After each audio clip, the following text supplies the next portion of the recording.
Ya, sementara itu, Saudara, Dinas Lingkungan Hidup dan Kehutanan DLHK Provinsi Aceh menggelar sosialisasi Kanun Rencana Perlindungan dan Pengelolaan Lingkungan Hidup (RPPLH). Kegiatan berlangsung di Aula Pinus DLHK Aceh, Kamis 30 November 2023. Dalam sambutan membuka kegiatan ini, Kepala Dinas Lingkungan Hidup dan Kehutanan Aceh, Hanan, diwakili Kepala Bidang Tata Lingkungan dan Pengendalian Pencemaran DLHK Aceh, Joni STMT PSD, menyampaikan dengan penetapan Kanun RPPLH diharapkan dapat membangkitkan partisipasi masyarakat dalam proses pengambilan keputusan terkait lingkungan. Melalui sosialisasi ini, masyarakat dapat berkontribusi dalam pengawasan dan pelaporan terkait dampak lingkungan. Ya, sebenarnya sosialisasi kanun ini kita harapkan bisa sampai ke masyarakat yang lebih luas. Cuman tentu proses ini kan harus bertahap, Pak. Yang pada sesi ini kita akan melaksanakan kepada pemerintah kabupaten kota, kepada stakeholder dan pemangku kepentingan lainnya.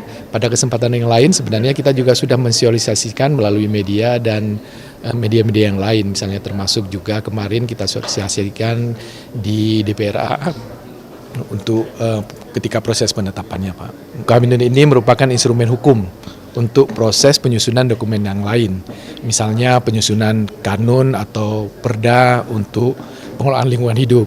Demikian juga untuk sebagai dasar pedoman dalam penyusunan dokumen KLHS bagi revisi RT/RW, bagi penyusunan KLHS untuk RPJP dan RPJM.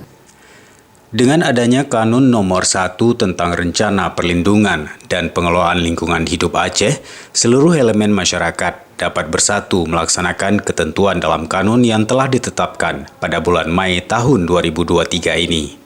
Bahwa ini merupakan kanun yang sangat penting. Kita ketahui kalau kita lihat dari menimbang kanun ini aja, pertama lingkungan itu yang sehat, hak azazi bagi semua warga negara Indonesia. Kemudian fakta di lapangan bahwa lingkungan kita semakin menurun, sehingga memang kanun ini menjadi sangat penting. Karena itu kita sangat menghargai adanya inisiasi dari kita bilanglah pihak eksekutif, Gubernur Aceh, dan kemudian sampai kepada Dewan untuk dibahas. Memang pembahasannya penuh perjuangan karena memang masalah lingkungan itu kan masalah yang sangat luas.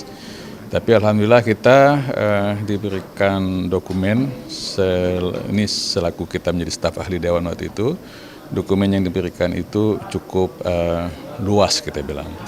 Nah, tinggal harapan dari masyarakat mungkin dengan ada kanun ini pun sangat tinggi karena aspek lingkungan yang dibahas sangat luas.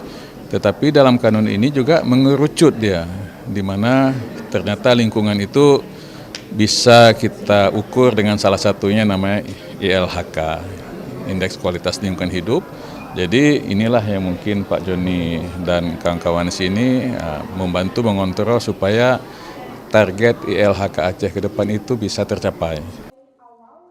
Penyusunan RPPLH merupakan salah satu langkah konkret dalam mewujudkan adanya perencanaan lingkungan yang berkekuatan hukum untuk melengkapi perencanaan pembangunan seperti RPJM dan perencanaan spasial atau tata ruang.